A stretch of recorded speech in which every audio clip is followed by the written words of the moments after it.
Hi, I have what you call a stupid dilemma. Not too long ago, I ordered a guitar, an SXRST online, and I went ahead and picked up an extra set of pickups just in case it didn't sound good. Well, as it turns out, it actually sounded really good, and I like the way that it sounds, so I'm going to keep the pickups that are in it. But I had these other pickups delivered, and, well, I could send them back, but that would kind of defeat everything I stand for. And, I've got them right here in my hot little hand. They're the Tonerider Alnico II Blues, Classic Blues set, the S4 set. And here's the problem. Of all of the Strats that I have, which guitar gets the new pups? Sometimes I feel like there ought to be game show music. Goldie is locked. Carolina, that's a possibility. The Licks Pro, absolutely not. Jiminy, no. Little Dita, absolutely not. The Olympic White, I've already got plans for that guitar. Let's see. What have I got? Ooh, there's Dita and Red. I'm going to set Red right. So there's Dita and Carolina. It's only fair, I guess the pickups go to the one that doesn't sound as good.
Did you hear the difference? Yeah, I didn't either. Except for the middle pickup, they sounded remarkably similar. So similar, in fact, that I did a little bit of research. And as it turns out, they have the same pickups. All right, here we go. Carolina's Blues, the Tonerider Alnico II Blues S4 set in a Squier Mini Strat.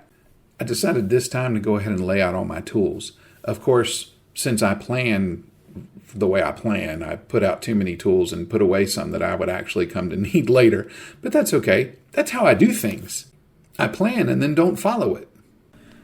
This is pretty much a standard pickup swap. So the first thing I do is prepare the pickups. I like these automatic wire strippers, except for the fact that it's a cloth-covered wire. That means I have to clean up the ends with a pair of scissors from time to time. Because of using cheap pickups, I usually test them to make sure they work before I put them in the guitar. Then it's simply a matter of breaking the guitar down. This time I loosen the strings just enough to take the pickguard off. That way I don't have to keep restringing it just because I decided to change something in the body of the guitar. Yes, I do use the drill when I'm removing pickguard screws, but that's about the only time. The nice thing about the fact that this has aftermarket pickups is I'm not going to have to use the Dremel to expand the holes in the pickguard. That's a sweet, sweet change of pace for me. Now, in theory, it's just a matter of taking the pickguard up with the loose strings and then rotating the guitar so I actually have some decent space to work. This is why I tend to leave those connecting wires really long, is because look how nice it lays next to the guitar. Now I just remove the pickups from the pickguard that are there, and I do notice at this point they're not the Alnico 5s, they're ceramic. So apparently I was doing an inadvertent tone comparison. I throw my trash in my little recycle bin. I will save those parts for later things. Now I remove the pickups one at a time with the soldering iron. That way I can do a direct pickup replacement as far as the hot wires are concerned, and it helps me keep track of what goes where on the switch. This is a very important thing because I'm really tired of getting pickups in and connecting them to the switch backwards. Once again, demonstrated learning. Remove a pickup, install a pickup. Again, I'm only working with the hot leads at this point and connecting them to the switch. I'll take care of the grounds in a little bit. As for now, I put all 3 pickups into the switch.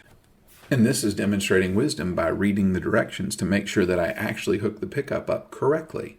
Then it's just a matter of getting the ends of those cloth-covered wires to the right size in order to affix them to the switch.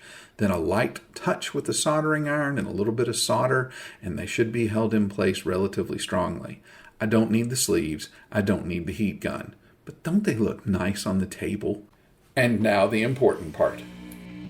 And yes, I know there's a hiss, and it's because I haven't connected the grounds yet. If you have hum and no volume, that is a grounding issue typically. So now it's time to attach the grounds. I decided to put them all in the back of the volume pot. And now a moment of quiet reflection.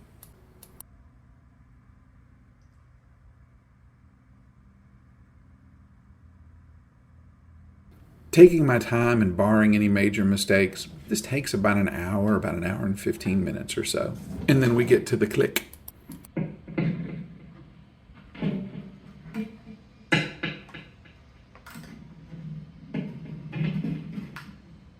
I love the click. The click is a good sound. Then it's a matter of sliding the pickguard back underneath the strings, putting the screws back into it, bringing it up to tune, and then you're pretty much ready to play. But of course, the big question that needs to be asked is, does it sound any different?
So I think you can agree, there is definitely a difference now between the original and the sound that it's got now. Thank you very much. Let us play.